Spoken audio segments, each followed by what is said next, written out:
If you've ever said, this is it, this is the year that I'm finally gonna read every single day, and then a few weeks in quietly quit, this isn't a motivational problem. In fact, most reading habits fail not because of the fact that you aren't motivated to read, it's because of the fact that the plan is too big and it just doesn't fit your realistic day. So today I'm going to be sharing with you my one simple method that has helped me create a daily reading habit that is low pressure, it's not challenging, it leaves you with no guilt, and how you can do it this year yourself. Now, the first thing that we have to ask ourselves is, why is it that most daily reading habits fail? And it's because we set these very lofty goals. We say we're going to read every single day in the month of February, or we're going to read every single day for an hour or 30 minutes, or we're going to read every single day right before bed for 45 minutes. And it works until life gets busy and those very lofty goals end up not fitting with our very realistic life. We wait for free time, we miss a day, and all of a sudden that reading habit that you try to create is broken. And the problem isn't that you don't love reading, it's that these habits are built for perfect days and not realistic ones. And also, if we're being honest with ourselves, it's sometimes not even the schedule that's the problem. It's, can you guess what it is? Because I think we all know what it is.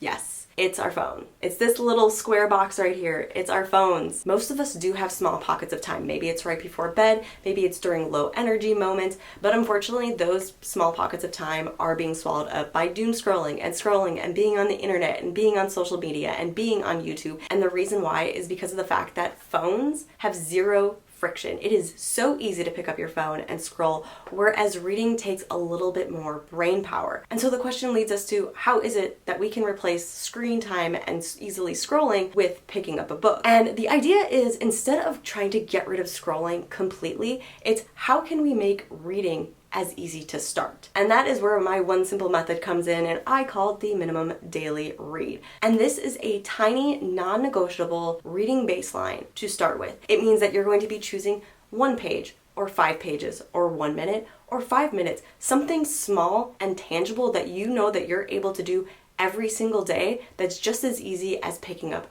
your phone. And then when you do meet that small negotiable goal, like for example, say you set your page limit to 2 pages and you met that, you met your reading count for the day. It's that easy. And the reason why it works is because it is low resistance, it is low pressure, it makes you feel like you are a reader, and it removes that challenge. Instead, now you get to say, I am able to read 2 pages and be done if I want to be done. Now, how do I personally use this one simple method every single day to get in my daily reading? I use it where small moments already exist. My limit is 5 pages. Sometimes it's in the morning before I get my daughter up to bring her to daycare. Sometimes it's during lunchtime.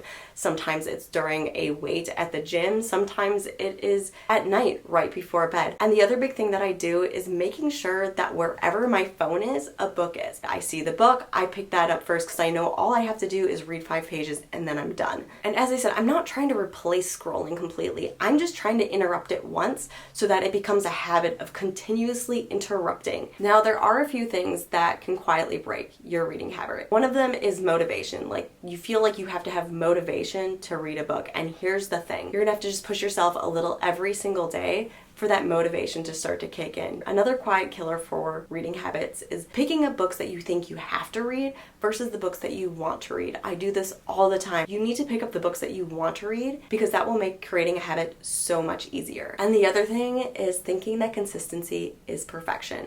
Showing up every day is perfection. Now, how do you start? How do you start building a sustainable reading habit? First, you choose your minimum. What is your minimum going to be? Is it going to be 1 page? Is it going to be 3 minutes? The second is deciding when and where reading fits most into your daily life. And the third thing is choosing a book. Just 1 book, not 5 books, not 2 books at once, but 1 book that you're really wanting to read. And that's it. That's as simple as it has to be. And there you have it. You don't need a dramatic reading reset or a very strict routine. You just have to find ways to continue coming back to books. I hope you enjoyed this video. I hope you were able to take something from this video, that you learned something from this video. I hope you're able to create a sustainable reading habit. Definitely let me know in the comments below what your minimum daily read goal is going to be. Or if you've already created a daily sustainable reading habit for yourself, definitely leave those tips in the comment below for other people to read. I hope you guys enjoyed this video. I will see you in my next video. Bye!